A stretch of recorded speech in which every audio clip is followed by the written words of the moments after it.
క్షీరధార, క్షీరిణీధార, పాలధార అని అనేక పేర్లతో పిలుస్తూ ఉంటారు. అది పాలు ఎలా ఉంటాయో అలాగే వస్తాయి. ఒకే కొండ శిఖరం మించి ఇటు పంచధారలు పడతాయి, ఇటు పాలధారలు పడతాయి. ఇవి తెల్లటి ధార పడుతూ ఉంటుంది. అవి 5 ధారలు కలిసి పడతాయి. ఆ 5 ధారలు కలిసి బ్రహ్మధార, విష్ణుధార, రుద్రధార, చంద్రధార, దేవధార అని ఆ 5 సృష్టి స్థితి లయములు చేసేటటువంటి వాడు. చంద్రుడు కాలమునకు ప్రతీక. మోక్షము అన్న మాటకు అర్థం ఏమిటంటే కాలాతీతుడు అవడానికి మోక్షం అంటారు. కాలమునకు వశమైన వాడు మృత్యువుని పొందాడు అంటారు. చిట్ట చివరిసారి వశపడి ఇక వశపడకుండా ఉండడానికి మోక్షం వచ్చింది అంటారు. శరీరాన్ని ఒకసారి పొందిన తరువాత మోక్షం వచ్చినా ఇది పడిపోయి తీరాలి. విదేహముక్తి అంటారు. ఇది పడిపోవాలి. అందుకని ఇదే ఆఖరి చావు, ఇక చావడం. ఈ ఆఖరి ఇంకా చావడంటే ఇక పుట్టడం. పుట్టకుండా చావకుండా ఉండడం అంటే అది శివుని యొక్క కిరీటం మీద తదియనాటి చంద్రరేఖ. ఇది ముగ్గురు పెట్టుకుంటారు. శివుడు, అమ్మవారు, విఘ్నేశ్వరుడు, ముగ్గురికి ఉంటుంది చంద్రరేఖ. యథార్థమునకు సరస్వతీదేవికి కూడా ఉంటుంది. ఎందుచేత అంటే శివుని చెల్లెలు ఆవిడ. ఆయన తెలుపు, ఆవిడ తెలుపు. ఆయన జ్ఞానప్రదాత, ఆవిడ జ్ఞానప్రదాత. అందుకే శంకరాచార్యుల వారి సౌందర్యలహరి చేస్తూ శరజ్యోత్స్నాశుద్ధాం శశియుత జటాజూటమకుటాం వరత్రాసత్రాణ స్ఫటిక ఘటికా పుస్తకరాం సకృన్నత్వా నత్వా కథమివ సతాం సన్నిధదతే మధుక్షీరద్రాక్షా మధురి మధురీణా ఫణితయ అంటారు. సరస్వతీదేవి కూడా చంద్రరేఖని ధరిస్తుంది. అది తదియనాటి చంద్రరేఖ. ఎలా పడితే అలా పెట్టకూడదు కిరీటం మీద. శుక్లపక్ష తదియనాటి చంద్రరేఖని మాత్రమే అలంకృతం చెయ్యాలి అని. కిరీటం చేయిస్తే అలాగే ఉండాలి చంద్రరేఖ, ఇంకొకలా ఉండడానికి వీల్లేదు. కాబట్టి ఆ చంద్రుడు దేనికి గుర్తు అంటే కాలమునకు గుర్తు. ఎందుకని మనం చూడండి, చాంద్రమానం పాటించే వాళ్ళం అందరం ఏం చేస్తాం? శుక్లపక్షం కృష్ణపక్షం తిథులు చెప్పి కాలాన్ని చెప్తాం. శుక్లపక్ష కృష్ణపక్షములలో కాలం నడిచి వెళ్ళిపోతూ ఉంటుంది. కాలం నడిచిపోతోంది అంటే మృత్యువు కాలంలో వచ్చేస్తుందని గుర్తు. ఎవడు కాలమునకు వశుడు కాడు, ఎవడు కాలుణ్ణి చంపాడో వాడి అనుగ్రహం ఉన్నవాడు కాలమునకు వశుడు కాడు. కాలుణ్ణి చంపినవాడెవరు? యముణ్ణి పరమశివుడు చంపాడు. తన ఎడమకాలి తన్నుతో చంపేశాడు. అందుకు కదా శంకరాచార్యుల వారు వక్షస్థాడనమంత కస్య కఠినాపస్మార సంవర్ధనం భుభృత్పర్యటనం నమత్సురశిర కోటీర సంఘర్షణం కర్మేదం మృదులస్య తావక పదద్వంద్వస్య గౌరీపతే మచ్చేతో మణిపాదుకా విహరణం శంభో సదాంగీకురు అంటారు. ఈశ్వర శ్రీశైల క్షేత్రం మీద ప్రదోష వేళలో దిగుతాడంటారు. శ్రీశైల క్షేత్రానికి అదో ప్రశస్తి. ఆయన సాయంకాలం అయ్యేటప్పటికీ ప్రదోష వేళలో వృషభవాహనారూఢుడై అమ్మవారితో సహితంగా భూమండలం మించి వెడతాడు.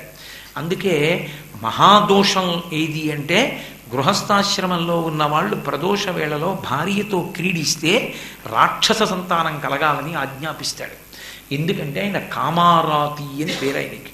కాముణ్ణి దహించినవాడు. ఆయన భూమి మీద వెడుతున్న సమయంలో భార్యా సంగమం జరగకూడదు. అలా జరిగితే రాక్షస సంతానాన్ని ఇస్తాడు. భాగవతంలో అదితి కశ్యప ప్రజాపతిని నిగ్రహించి అసుర సంధ్య వేళలో ఆయనతో సంగమించడానికి అడిగితే చెప్తాడు కశ్యప ప్రజాపతి, కామారాతిలీలన్ వృషీశ్వర యానంబున సంచరించుటిది అభావ్యం వయ్యే ఎలా ధర్మమున్ వీడగన్. పరమశివుడు వెడతాడమ్మా ఇప్పుడు ఈ సమయంలో సంగమించకూడదని చెప్తాడు. కాదని నిగ్రహించింది హిరణ్యాక్ష, హిరణ్యకశిపుడు, శిశుపాల, దంతవక్త్రుడు, భయంకరమైనటువంటి రావణ, కుంభకర్ణులు, ఇటువంటి రాక్షసులందరూ పుట్టుకొచ్చారు. కారణం ఏమి అంటే అసుర సంధ్య వేళ సంగమం. పరమశివుడు వృషభవాహనారూఢుడై భూమండలం మీద తిరిగే కాలం ప్రదోషకాలం. అటువంటి ప్రదోషం ఉన్నదే అది పరమశివునకు సంబంధించినటువంటి వేళ. ఈ భూమండలం మించి వెళ్ళేటప్పుడు ఆయన ఒకే చోట దిగుతాడు అని చెప్తారు. అది ఎక్కడ దిగుతాడు అంటే ఒక్క శ్రీశైల పర్వతం మీద దిగుతూ ఉంటాడు అని. దిగి పెడతాడంటారు పెద్దలు. ఇప్పటికీ ఆ మాట చెప్తారు. శ్రీశైలానికే చాలా అద్భుతమైన విశేషాలు ఎన్నో ఉన్నాయి. హనుమ ఇప్పటికీ గంధమాదన పర్వతం మీద ఉంటారు. హిమాలయ పర్వతాలకి కింద మహాభారతం ఆరణ్య పర్వం కూడా నిరూపణం చేసింది. ఆయన గంధమాదన పర్వతం గుహలో పడుకుని ఉంటారని. గంధమాదన పర్వతం మీద ఉండేటటువంటి హనుమ తన యోగశక్తి చేత ఒక్క శ్రీశైలంలో ఉండేటటువంటి ఓషధీ స్వరూపమైనటువంటి బీరాకు మీదకు వస్తారు. అది మామూలుగా మనం తినే బీర కాదు, విచిత్రమైనటువంటి బీరపాదులు లేస్తాయి. అందుకే ఒక విశేషం ఉంది. యోగతారావళిలో శంకరాచార్యులు వారు చెప్తారు, శ్రీశైల శృంగే వివిధ ప్రసంగే శేషాద్రి శృంగే సదా వసంతం తమర్జునం మల్లిక పూర్వమే నమ్మన్నారు. సమస్త ఓషధులకు నిలయమేది అంటే శ్రీశైల పర్వతం. స్పర్శవేది, బంగారం తయారు చేయడానికి కావలసినటువంటి స్పర్శవేది కూడా ఒకప్పుడు శ్రీశైలంలోనే దొరికేది. అందుకే అక్కడ దొరకని ఓషధులు లేవు. అక్కడ ప్రత్యేకంగా ఒక బీర పాదు పాకుతుంది. ఆ బీర ఆకు మీదకి హనుమ వస్తారు. హనుమ వచ్చినప్పుడు ఏమవుతుందంటే ఆయన ఒంటి మీద సింధూరం ఉంటుంది. ఆ ఒంటి మీద ఉన్నటువంటి సింధూరం ఆయన ఆకులోకి యోగ రూపంలో సూక్ష్మ రూపంలోకి వెళ్ళినప్పుడు ఆయన ఒంటికున్న సింధూరం కూడా దాంట్లో పడుతుంది. చిత్రం ఏంటంటే మీకు ఇలా ముట్టుకుంటే అంటుకోదు, కానీ లోపల హనుమ కనపడతారు, సింధూరం కనపడుతుంది. ఆ ఆకుని మీరు ఎన్ని శతాబ్దాలు ఉంచండి ఇంట్లో, అది మీరు ఇటు తిప్పి చూడండి, ఇటు తిప్పి చూడండి, ఒకేలా హనుమ కనపడతారు. దళం కింద ఉంటుంది ఆకు ఉండి, రెండాకుల్లోకి హనుమ వస్తారు.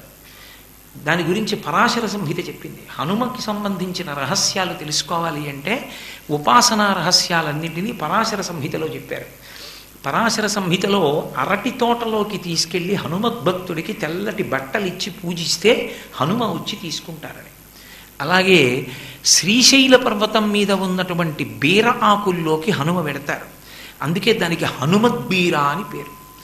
హనుమద్బీర దళం ఉంటుంది. ఆ దళంలో హనుమ ప్రవేశించి ఆయన ఒంటి మీద ఉన్న సింధూరం కూడా అంటుకుంటుంది.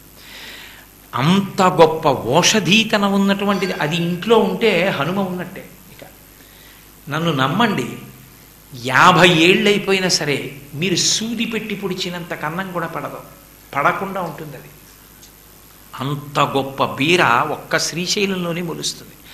దేవతలందరూ యోగ రూపాలతో తిరుగుతారంటారు శ్రీశైలంలో. అందుకే శంకరాచార్యుల వారు ఆ మాట అన్నారు. శంకరులు ఏదైనా చెప్పారంటే ప్రమాణం. మీరు ఇంట్లో ఉన్నటువంటి నీళ్లు పట్టుకొచ్చి కలశలో పోసి పూజ చేసేటప్పుడైతే గంగే యమునే చైవ గోదావరి సరస్వతి నర్మదే సింధు కావేరి యౌజలేస్మిన్ సన్నిధిం కురు అనాలేమో కానీ గంగా నదీ జలాల్ని తీసుకొచ్చి పాత్రలో పోసుకుంటే ఇంకా మళ్ళీ గంగాని ఆవాహన చేయడం ఎందుకు? ఎవరన్నా చెప్తే అది నిజమో కాదో అని శంకరాచార్యుల వారి వాంగ్మయంలోకి చూడాలి. కానీ శంకరాచార్యుల వారే చెప్పిన దానికి పరీక్ష ఏమిటి? ఇంకా ఆయన అపర శంకరుడు, కైలాస శంకరుడు, కాలడి శంకరుడిగా వచ్చాడు. ఆయన చెప్పింది పరమశివుడు చెప్పడం. నమఃకపర్దినీచ వ్యుక్తకేశాయిచ, జటాజూటంతో ఉన్న శంకరుడు బోడిగుండు శంకరుడితో భూమి మీద నడిచాడు. ఆయనే శంకర భగవత్పాదుడు. అటువంటి శంకరుడు చెప్పిన దానికి అనుమానమే ఉంది. కాబట్టి శ్రీశైల శృంగే వివిధ ప్రసంగే ఓషధులకు నిలయమని పిలిచారు శంకరాచార్యులు. ఈ కార్యక్రమాన్ని మీకు సమర్పించిన వారు జ్యోతి మ్యాట్రిమోనీ. ఎంత చెప్పినా